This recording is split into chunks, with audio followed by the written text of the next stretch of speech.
ఒక కంపెనీ నా కెరీర్ని, నా లైఫ్ని, నేను థింక్ చేసే విధానాన్ని మొత్తం చేంజ్ చేసిందంటే మీరు నమ్ముతారా? ఆ ట్రాన్స్ఫర్మేషన్కి ఒక పేరుంది బ్రో, అదే ఫ్లాష్ షూట్.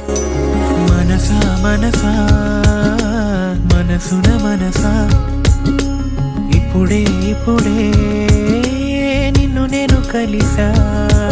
నా లైఫ్ గురించి చెప్పాలంటే before flash shoot and after flash shoot అని 2 చాప్టర్స్ ఉంటాయి. ఎందుకంటే ఇప్పుడు మీరు చూస్తున్న మిస్టర్ సోలోకి 2 సంవత్సరాల ముందు ఉన్న తరుణ్ తేజ్ కి చాలా డిఫరెన్స్ ఉంది. అప్పుడు కెమెరా వెనక నించొని నేను కాంటెంట్ క్రియేట్ చేయగలనా అని డౌట్ పడిన నేను ఈ రోజు హండ్రెడ్స్ ఆఫ్ పీపుల్ ముందు కాన్ఫిడెన్స్ గా మాట్లాడగలుగుతున్నా. ఒక టైంలో పీపుల్ తో కనెక్ట్ అవ్వడానికి భయపడే నేను ఈ రోజు నా ముందు 500 మంది ఉన్నా కూడా కాన్ఫిడెన్స్ గా మాట్లాడగలుగుతున్నా అంటే దానికి రీజన్ ఫ్లాష్ షూట్. అప్పుడు స్క్రీన్స్ మీద చూసి ఇన్స్పైర్ అయిన పీపుల్ ని ఈ రోజు డైరెక్ట్ గా కలిసి వాళ్ళకి నా వర్క్, నా జర్నీని చూపించగలిగే స్టేజ్కి వచ్చాను. కానీ ఈ 2 సంవత్సరాలు అంత ఈజీ కాదు. స్ట్రగుల్స్ ఉన్నాయి, ఫెయిల్యూర్స్ ఉన్నాయి, హ్యాపీ మూమెంట్స్ ఉన్నాయి, సాడ్ మూమెంట్స్ కూడా ఉన్నాయి. కార్తిక్ అన్న నాకు నేర్పించిన లెసన్స్ ఉన్నాయి, నాతో పాటు గ్రో అయిన పీపుల్ ఉన్నారు, ఈ జర్నీలో నాకు పరిచయమైన ఫ్యామిలీ కూడా ఉన్నారు. ఫ్లాష్ షూట్ నా కెరీర్ ని మాత్రమే చేంజ్ చేయలేదు, నేను నా గురించి అనుకున్న డెఫినేషన్ నే చేంజ్ చేసింది. అందుకే ఈ జర్నీని ఒక నార్మల్ యానివర్సరీ స్టోరీలా కాదు, నా లైఫ్ లో నేను ఎవరిగా మారానో ఆ జర్నీని 10 ఎపిసోడ్స్ లో మీతో షేర్ చేయాలనుకుంటున్నా. మీరు నన్ను లవ్ చేసినా, హేట్ చేసినా,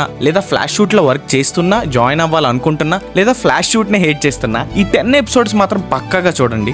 ఎందుకంటే ఈ జర్నీ మొత్తం చూశాక నా మీద గానీ, ఫ్లాష్ షూట్ మీద గానీ ఒపీనియన్ పక్కాగా మారుతుంది అనుకుంటున్నా. Okay guys, welcome to episode 1. ఇది నా flash shoot story. Let's begin Tarun's journey with flash shoot.